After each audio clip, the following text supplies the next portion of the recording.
Well, hello there, and welcome back to another installment of Help My Business is Growing, a podcast where we explore how to grow and build a business that is healthy and sustainable. I'm your host, Kathy Svetina.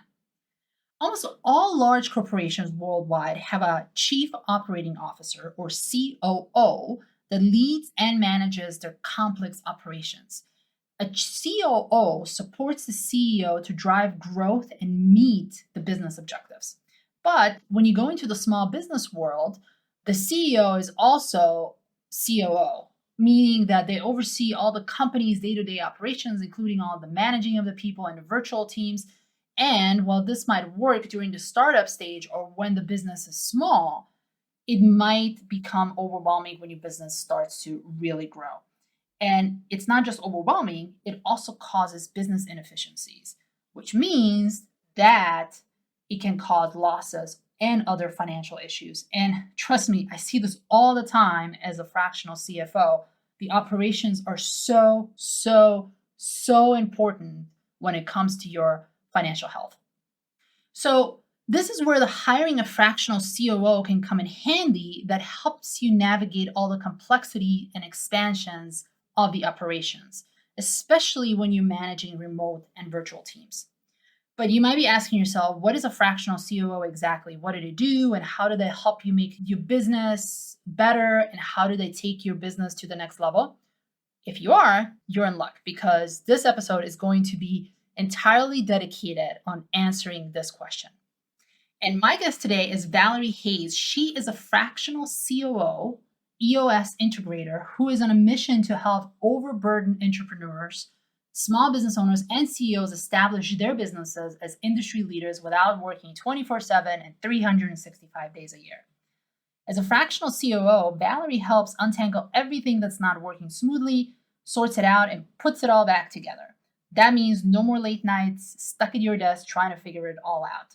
Her background is a business owner, human resources professional in Fortune 500 companies, and a coach and mentor for high achievers, enables her to bring a multifaceted, collaborative approach to every aspect of business. And she's passionate about sharing her actionable insights with audiences around the world. Valerie is convinced that fewer businesses would fail if people knew more about how to run their business well and how easy it can be. Her direct, down-to-earth approach takes the mystery out of running a business. Join us.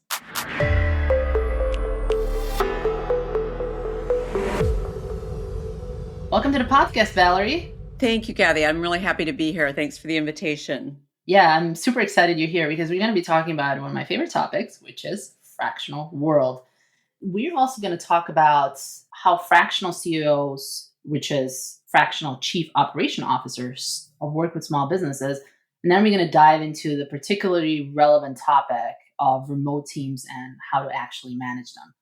You know, we're in the same world of this fractional help. You're the CEO, I'm the CFO, you deal with operations, I deal with money.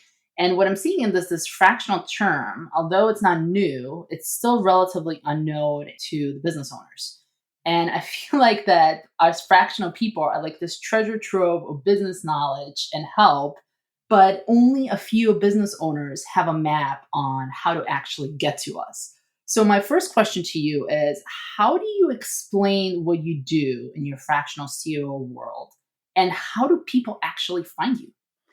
You know, those are interesting questions. First of all, for us within the fractional world, the fractional phrase, the fractional word is very common. We use it all the time. We understand what it means. Most people hear fractional, small business owners, entrepreneurs, even probably family members and friends, they get hung up on that word fractional and they're like, what does that mean, fractional? And really, of course, it's just a fancy marketing term for part-time, right? True. We're part-time CFO, part-time COO. So the way I try to describe it to people is I do the same thing as a full-time COO, but I just do it for a company who does not necessarily need a full-time COO yet, because a full-time COO or CFO or CMO is going to come with a full-time big level executive salary plus all the benefits and perks. And that's just too much for growing companies. But companies get to a size where they need the expertise and background of someone who's been there before and done that, right? So it's what I try to explain to people, it's kind of like buying speed, If you're a small business owner, you can try to learn how to do it yourself. So DIY, you can hire a consultant to do it for you, done for you. But then the knowledge and experience does not necessarily translate to you and your team. Or you can hire a fractional executive to do it with you. So they're coaching you, they're helping develop your skills and abilities that you'll be able to use as the business grows.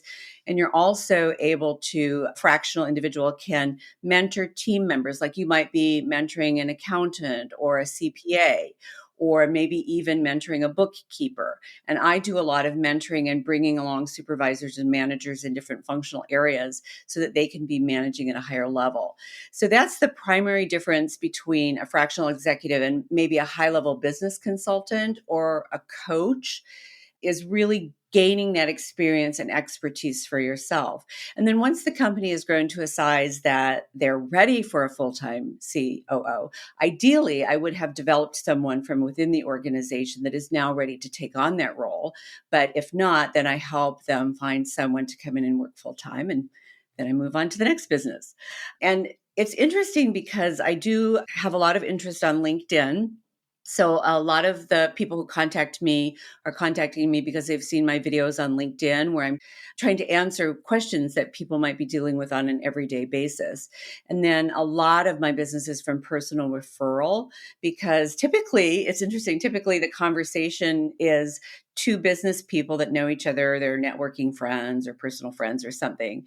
And the one business owner is talking about their level of frustration with their business and what's not working for them and how they're just stuck and can't get it solved.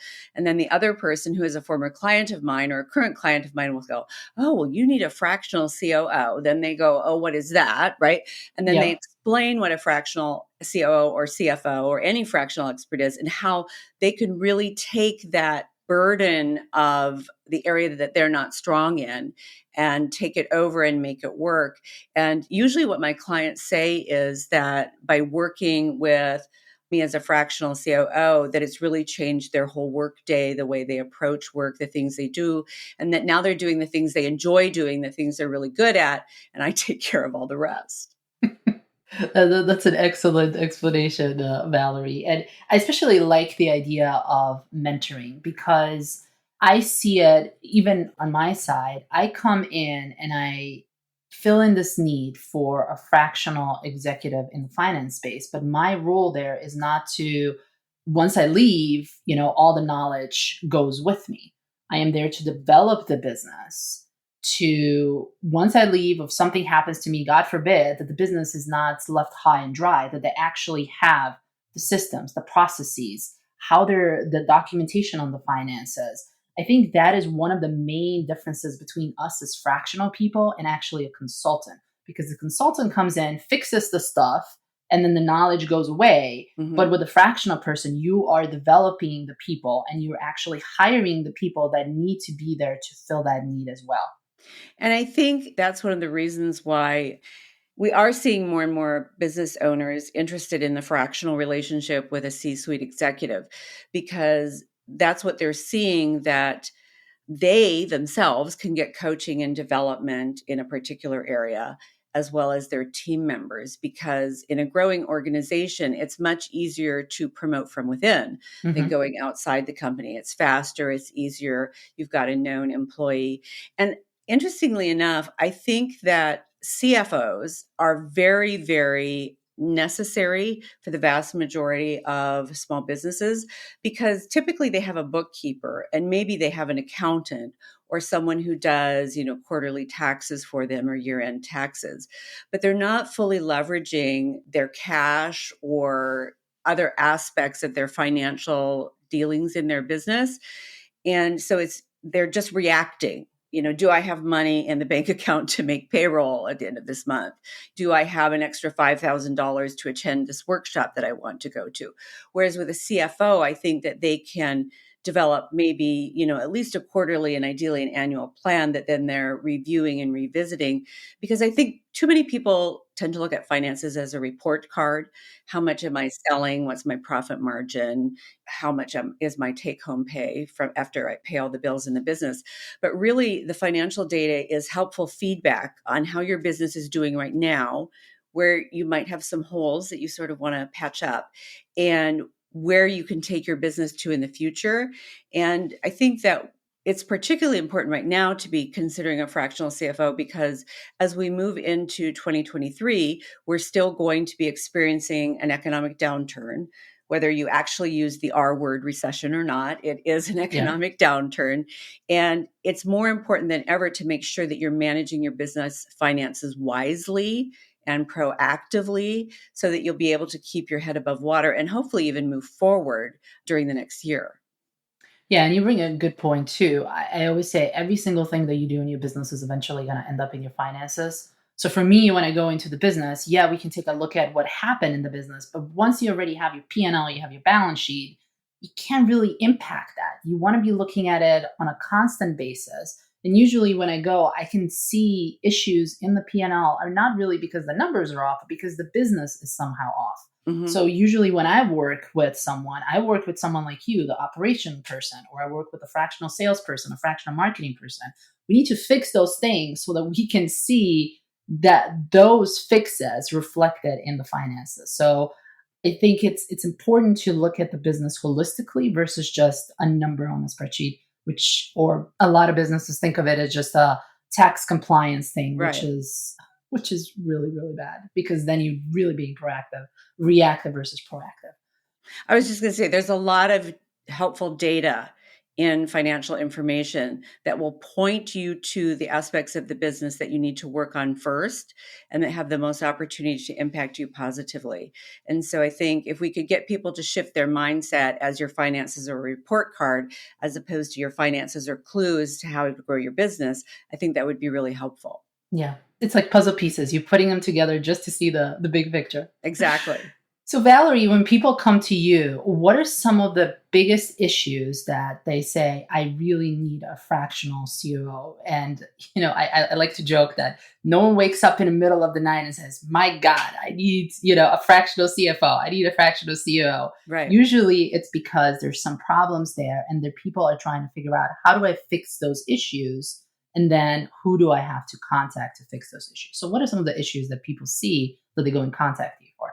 Well, the typical request comes in is that they've been struggling to solve a problem or implement a new idea. And they've talked to someone somewhere along the line, often a business consultant, who's told them the solution is to implement processes and procedures or to streamline current processes and procedures. So typically someone contacts me saying they want to implement processes and procedures, and I just smile and nod politely. Because 9 times out of 10, they don't really need processes and procedures. What they need is a realignment of their team and the duties and responsibilities and accountability.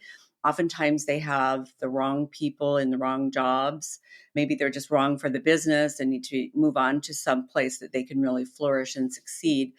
And a lot of times the job descriptions need to be changed. It's not uncommon for me to come in and move people around into different jobs and change reporting relationships. Because what happens is when you hire someone, you're hiring them based on their skills and abilities at that time. Oftentimes those have then changed, as well as their interest level, what they're motivated to do. So what's most interesting is that for the first 2 to 3 weeks, they're focused on working together to create processes and procedures. And usually after around about that 4-week mark, they realize, after I'm presenting helpful information and going over things, they realize that they really have a people issue. And here's how you can know that. If you have the right people in the right jobs, you can run a company without processes and procedures. Interesting. You have them, they do them naturally, right? They're just doing them on their own, but they're not documented, they're not written down. They have communicated amongst each other on how they're going to make the workflow happen. So you can run a business without processes and procedures. I don't recommend it, but you can. But you can't run a business on processes and procedures and no people. Even if you have perfectly articulated, well-defined, streamlined, absolutely 100% dead-on processes and procedures, if you have the wrong people, it's never going to work. So processes and procedures always start with making sure you've got the right people in the right spots. Oftentimes, the first thing I do is make sure we get people in the right spots. And then we move on to documenting our agreed upon processes and procedures. This is really interesting. And as you said that, I thought to myself, like, this is actually true because you can really grow a business to a couple of $1 million, Mm-hmm. even probably 10 million, without having documented processes and procedures. It's going to feel chaotic, but you are going to be moving along, even though you don't have that. So it's definitely true if you have the right people. But why do you think that having the right people in places minimizes that impact of processes and procedures? Is because they naturally are doing things that drive the business forward? I mean, why is that? It's because they are fully qualified and motivated to do the job they're in. And so they naturally solve problems and make things work smoothly with other employees in the company because that's a natural predisposition. So this speaks to that very trendy thing now that all the business gurus are talking about, where you hire people for attitude and personality traits as opposed to skill. I Hmm. happen to disagree with that hire for personality traits first, skill second. I don't think that works for growing businesses. But I do believe that the attitude of being self motivated, being a problem solver, having critical thinking skills, being someone who has a natural bent to always be thinking, how can I improve this? How can I make this smoother? What do I need to do in my job? Do I need to give more information to this person over here to help them be more smoothly? Some people have a natural bent to always be trying to do better at whatever it is they're doing. And that's the kind of person that if you have in place in your job, and it doesn't have to be everyone, even if you just have 3 or 4 key people that are sort of naturally doing that and then encouraging and inspires others to do it, that's when you can get by without, the giant SOP notebook. Yeah, I can definitely see that. And when you come into the business, how do you generally work with the business? Because there's so many things that need fixing. It's like, how do you untangle this? You have this giant ball of yarn that you have to untangle now. Where do you even start? Well, I typically first start by meeting with obviously the CEO and other senior level staff. And then I start meeting with other people in the organization. If it's a smaller organization, like 20 people or less, I try to meet with everyone for at least a half an hour to get a Hmm. sense of what they do, what their frustrations might be, what they think is going well, what would they change or do differently. And usually within 2 to 3 weeks, I know exactly what the problems are and what the causes of the problem. A lot of people, that's one of the challenges with consultants. They often don't have the opportunity to really get to know the business at sort of a very minute level. Hmm. And so they're often coming in and they think they're solving the problem as articulated by the business owner. But sometimes what you think is the problem, what the business owner thinks is the problem, is actually a symptom of the problem. And so if you fix that symptom, the underlying problem still exists. So usually after 2 to 3 weeks, I have a pretty good sense of what or who sometimes the problem is. Sometimes you might have someone who's just slowing things down in the workflow, or someone who sort of just is not on board with the overall mission and goals. And so at that point, I then have a good idea of what the underlying issues are, what the problems really are. And then I prioritize the problems based on how quickly we can implement something and how quickly we can implement something that has an impact. Because at first, when I'm coming in and working with a team, they are skeptical. They resist change. Everyone resists change. This does Yep. not make them bad people, right? And so, what I like to do is work on a problem that's going to have an obvious impact to all of the employees as quickly as possible. Because then they see, oh, okay, change can be good. It's not just necessarily change that benefits the CEO and the owners and puts more money in their pockets. It's also change that makes my job better, or maybe provides career opportunity for me, or makes my working with the client easier. And so I try to work on those hot issues for the CEO or the owner of the company that, well, let's knock off a real hot issue within the first 2 months, right? And then in the first 4 weeks, 4 to 6 weeks, let's do something that benefits the employees, because running a growing business feels like herding cats sometimes, right? You've got so many things going in so many different directions, and it's hard to corral it all in, get it pointed in the right direction. And if you can demonstrate that what you're trying to do is an actual benefit to the employees, reduces their stress level, reduces perhaps overtime hours or something like that, then we get the buy-in early on in the process. Otherwise, it's typical for the first 3 to 6 months for employees to be resisting change just because they don't understand the overall vision or where are we headed. And so I really like to focus on something that really impacts the business and then helps the employees. Have you ever had a situation when people were so reluctant for change that there was I would say, an exodus of employees because they did not agree with the way how things were being done in the new way? Fortunately, I would not say I've had a large exodus. I'm working with a client now that we did lose 3 players, 3 team members during the first year. But in all truth, we're not saddened by their departure. Hmm. One of them was not actually producing work. It was a virtual team member. They were all virtual team members. And this team member was a very nice person, but realistically, the virtual environment was just not a fit for her. She really wanted more direct personal interaction. And so she was feeling lonely and isolated. Therefore, she was self motivated. And there would actually be weeks where she just wouldn't do any work Wow. and wouldn't tell them. So the clients were not getting service and the business owner didn't know, right? So, and then same client, we had a situation where, again, a virtual team member was saying one thing to the client and something else to the business owner. So there was a disconnect, which we felt was a communication problem that would not enable excellence in customer service. We talked to her about this and she decided to resign. I think she just really wanted to have her own business Hmm. and she didn't want to do things the way the business owner envisioned them. And that's fine. People can go off and do their own business if they're not in agreement. So it's not something that typically happens very fast, although obviously at Twitter, everyone seemed to quit overnight, right? Oh, well.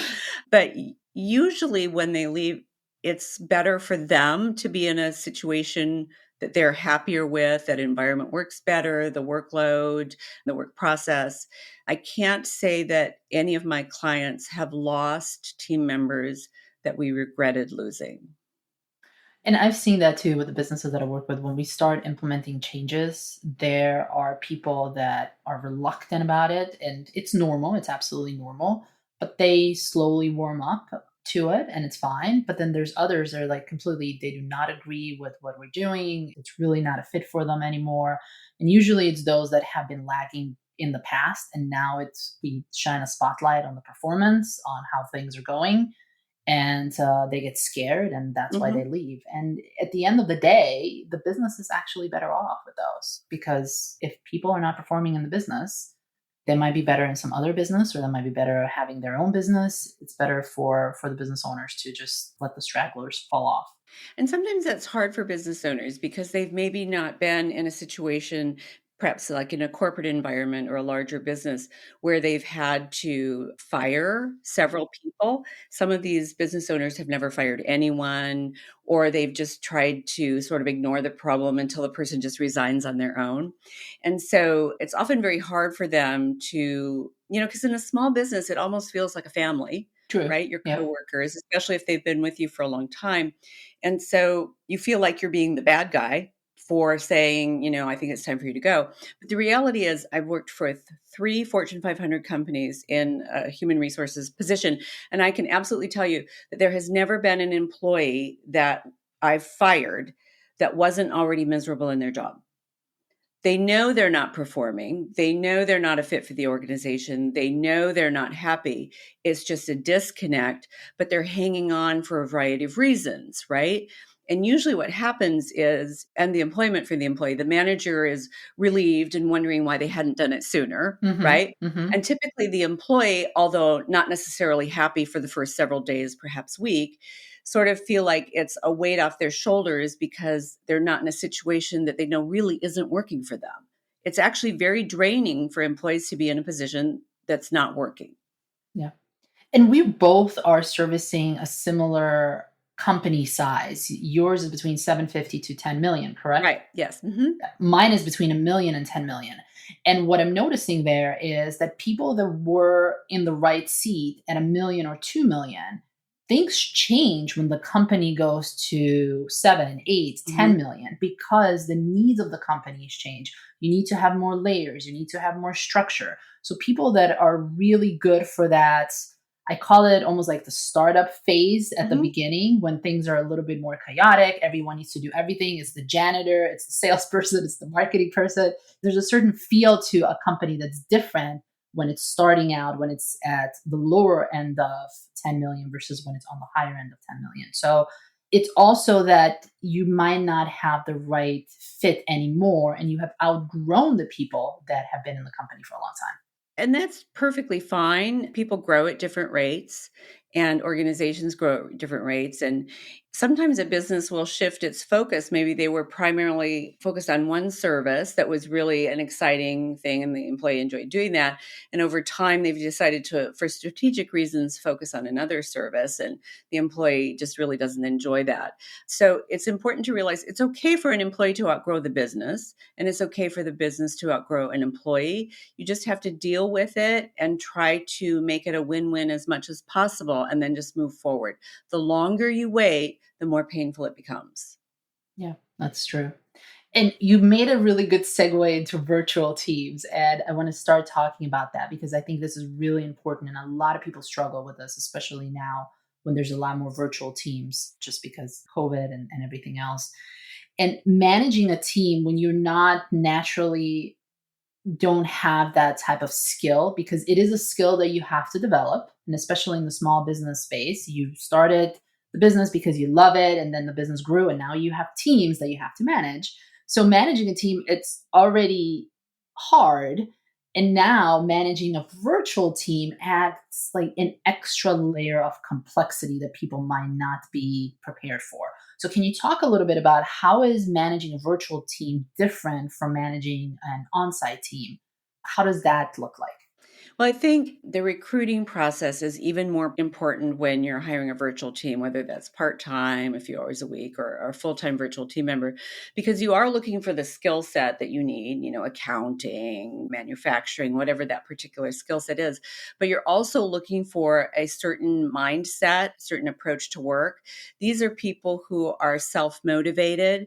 When they get up in the morning, they're not going to spend the first 2 hours having a cup of coffee and watching YouTube videos. Not that we all haven't binged on YouTube videos. But, this is someone who naturally gets up and they're excited about whatever is on their work plan for today. They're excited about what they're doing. They're very self-motivated. They're self-starters.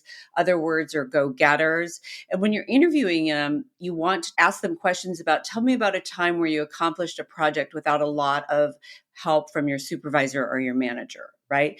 Tell me how, when you get a project or task, you plan it out. You need people who create their own work plans because you're not in that physical proximity that allows supervisors or managers to do that for them, right? So they need to be people who are naturally motivated to achieve goals that they set for themselves, let alone the business goals, and they need to be able to create their work plans. You also need to be able to work with, hire people that are really, really good at communicating, not just via email. There's no way you're going to manage a virtual team of any size via email. If you have a couple employees, okay.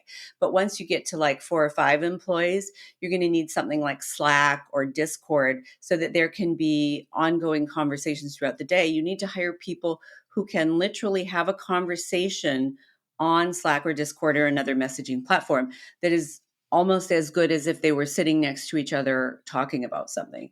And so Mhm. they need to be able to interrupt what they're doing and do a quick message, right? Just like if someone walked up to your desk and started talking to you.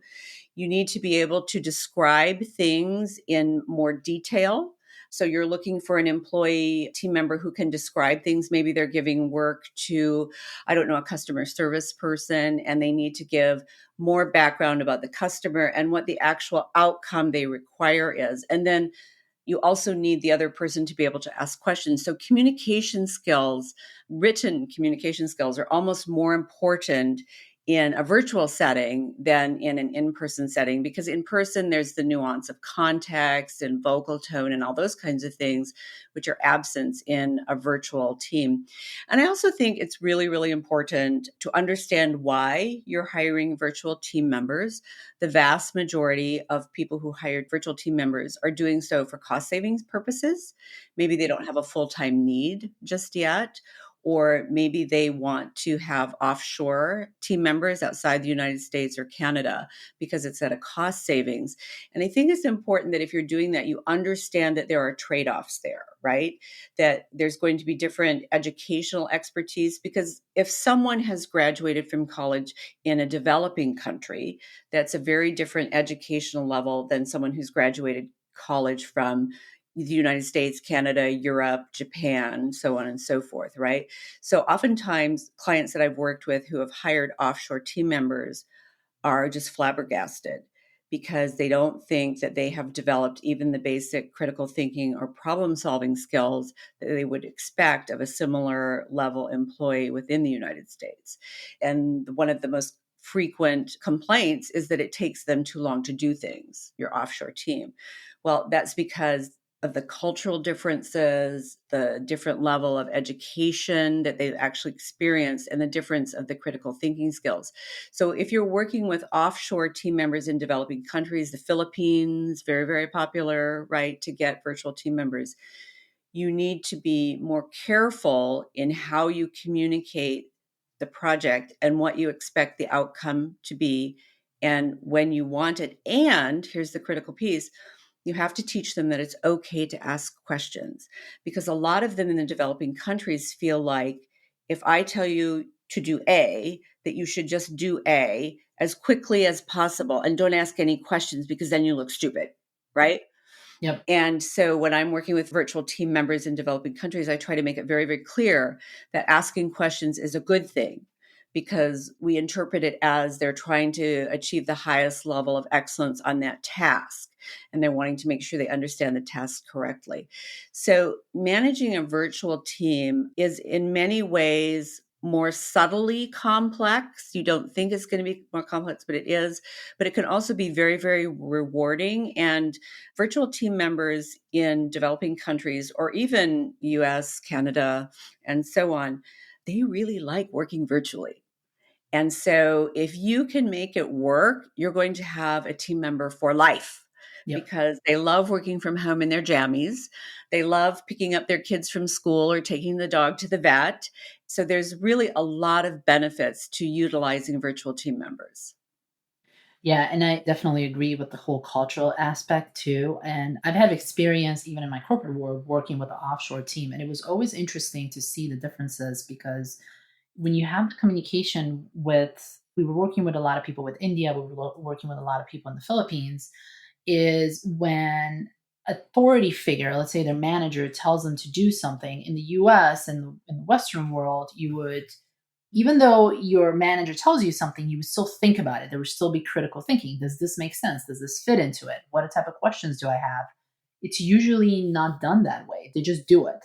Exactly. And I have a offshore virtual team on myself, and I always tell them, it's like, go and ask questions. Do you have questions? Does this fit into what we're doing? Just because I tell you something doesn't mean it needs to be, 100% done. Like, I want you to challenge me because that's how the team develops. That's how the company develops. And you don't want to be the person that's driving constantly the team forward. You want to step outside and the team actually driving the engine by itself too. So that's why it's important to be really aware of those cultural differences. And if you are working with those teams, develop them in a way that overwrites what they've been taught in the past or how they might have been working in the past. Exactly. I totally agree. So let's say that you have a virtual team that's half somewhere offshore and half in the US. How do you set the expectations that they're actually doing things that you want them to be doing? I know having a project management software probably helps. That's what I use. We use ClickUp. Hmm. I cannot live without ClickUp. And I've sang praises to ClickUp on this podcast before. But how do you effectively manage the work and the workload for the virtual team? Well, it's all about communication. And I totally agree that a project management tool is very beneficial. I've used Asana, I've used Monday.com, I've used Noseby, although I don't think that's quite as popular a choice anymore. I've used Notion, which is also a great option. And again, you want to, as the business leader, or business owner, or maybe a manager, you want to set the example by communicating frequently and very specifically in your project management software so that other people can see what your expectations are. They should be detailed. When you're assigning a task, it should include a date. You should be able to prioritize it compared to the other tasks you've already assigned for this week. For example, when I'm assigning tasks in Monday, I think there's several categories like urgent, high, medium, low, optional, or something like that. And so you categorize the tasks. You try to give them enough information proactively to Hmm. let them know this is how I want you to start and do this project. And then you absolutely have to be meeting with your entire team. Now, whether your entire team means all the managers or all the supervisors, or if you're a small team, the entire team, you need to be meeting with people at least once a week, ideally at the beginning of the week, so that you can set what the priorities and objectives are for that week and what we're really focused on. It's very, very important to remember to give them dates because they're not mind readers. They're not Yeah. going to know when you want something. And you also need to proactively let them know how to solve a time crunch problem. And again, I use Monday.com for that by indicating the urgency or priority level of the project. You sort of have to think about it as working with a 10-year-old. Not that these are 10-year-olds, but you want to give as much information as you think a 10-year-old would need because that will give them the information to easily and quickly pursue the tasks. And then it's important to hold people accountable. There's no doubt that there are virtual team members who won't do something, hope that you forgot, or that they'll do something and then take off for the day and not be responding to your Slack messages or questions. And when people do that, you just need to have a face-to-face call with them, not an email, not a message on, your messaging platform. You need to have a face-to-face call with them and say, I was concerned this didn't get done. I didn't hear back from you as to why it didn't get done or what the questions were. And I want to discuss how that happened and why that happened that way, right? Because if you do that, they will know that they're not going to be able to slide. Now, that doesn't mean that you call them on the carpet for every single thing that happens. It doesn't happen exactly as you envisioned it. You have to pick your battles, but it's important that you set the expectations that if you assign something, you don't expect them to not do it and then not tell you they didn't do it, because that's just going to be a downhill from there. Yeah. And here's a challenge even in my business as well is a lot of the work might not be task specific. It might be you doing research, you doing some type of creative stuff. You might be how do you gauge the effectiveness and how do you keep track of that creative type of work? Let's say that you have a marketing person that's offshore. How do you keep track of that? Because it's not a specific task that they have to do, but they still have to be doing all the planning, all the thinking, all the conceptualizing. How do you keep track of that? Well, I think you keep track of things on outcome basis, right? Because the thought process along the way could take various paths depending on, what their process is and what they're needing to work in. But you just have to focus on the outcome. And you're sort of managing on the concept of, I don't care how you get to point A, B, and C, but I want you to get to point A, B, and C by such and such date. And this is the level of quality of work it needs to be. It needs to include this, this, this, and that, Hmm. right? And then because they have a set deadline and they know what the outcome is supposed to be and what the objective valuation of the outcome will be, then we leave them to manage it on their own devices in their own time. Hopefully they get there. And I like to give people 2 shots. And on the third time, I say, okay, this is our third time. If this happens again, it's probably just not a fit for us and we need to move on. It's very tempting to just avoid it and sweep it under the carpet and not deal with it in hopes that it will get better. Those kinds of problems never get better. And so it's the least painful choice is to nip it in the bud. If it's not going to work, make the decision that it's not going to work, let go of them so they can find something that appeals to them and enables them to be successful in their own career, and then bring in someone who's a better fit for you and your needs. Or it might be also that they might not be a good fit for that particular role, but they might do better in the other role Yes. in the company. I have absolutely done that. It's funny how people think they know what they're good at, and they come in and they say, I want to do this, this, and such. I was working with a young man, very smart, very talented, but he was absolutely and completely in the wrong job, although he thought he was great at it. And, Okay. so that's awkward. And we transitioned to him into another position, which fortunately it was a position that included more money. Otherwise, I'm not sure he would have jumped at it because he really thought he wanted to do this other thing over here. And now that he's Hmm. in that job, he's like, oh, this is the great fit for me. This is where I live and this is where I belong. And he's doing very, very well. And he was absolutely a failure in the first job.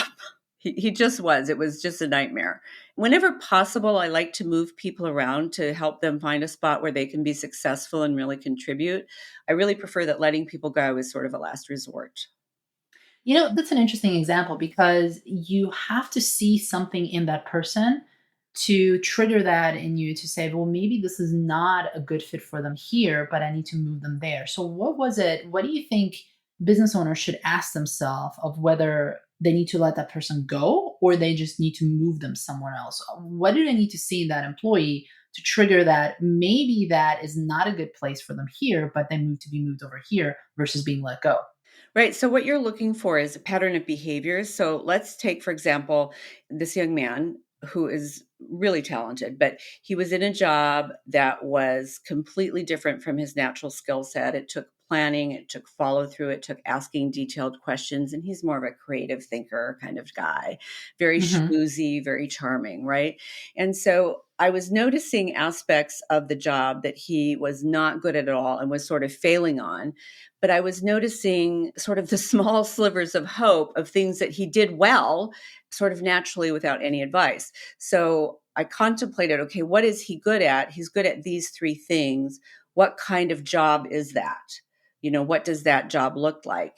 And it was actually a sales position, which is what he's in now, very I schmoozy. had a feeling you were going to say that. I knew it. It's a schmoozy sales thing. He's just knocking it out of the ballpark, just amazing everyone. And it's funny because we like to think we're all good at everything. Okay, no. And so Hmm. sometimes it takes a little guidance, a little gentle pushing. And so what I did was I noticed the three things of that job, his first job that he was good at, and I asked him to do more of those things. And then I expanded that from, oh, we need a little help on those kind of things in this department over here.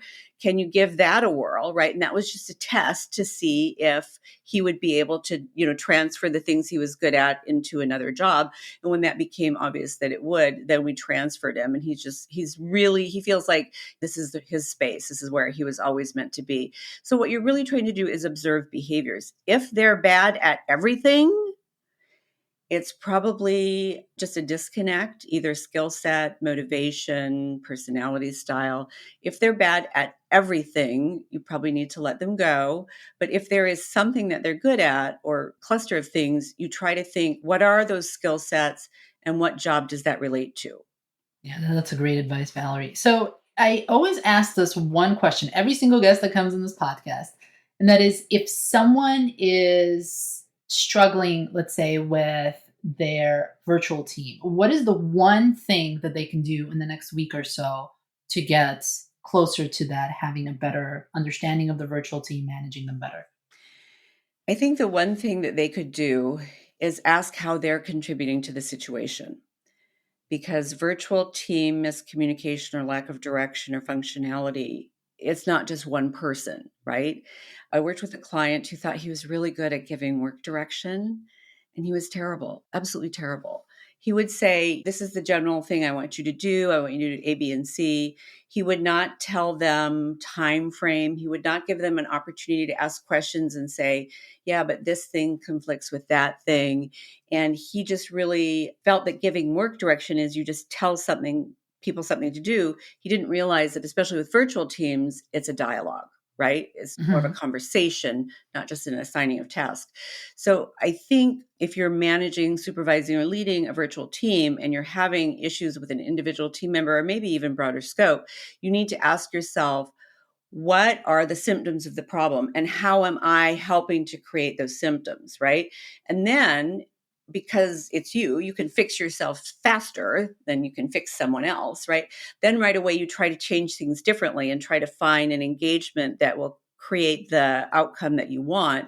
And then if that's not working, then you have to say to yourself, okay, I've given them every opportunity to get this down and do this. Now I think it's not me. Now I need to bring them in and talk to them about how they're communicating and how they're contributing to the situation. You have to do your piece first before you can really determine what the problem is. More fixing yourself first before you can fix other people. Yeah, that'll get out of your own way, right? Yeah. Valerie, where can people find you? Well, I'm online. I have a website, valeriehayes.com, VALERIE, Hayes, HAYES. I'm also very active on LinkedIn with videos, answering questions. Usually the videos are based on things that I've been working with for clients recently, so they're very applicable. And you can email me from my website. There's a contact form, or message me on LinkedIn. I do respond to everyone. It's not a VA. And you can simply ask a question or ask to schedule an appointment. We're very casual. Thanks so much for being on the show, Valerie. Super appreciate it. Thanks, Kathy. It was great. I appreciate being here.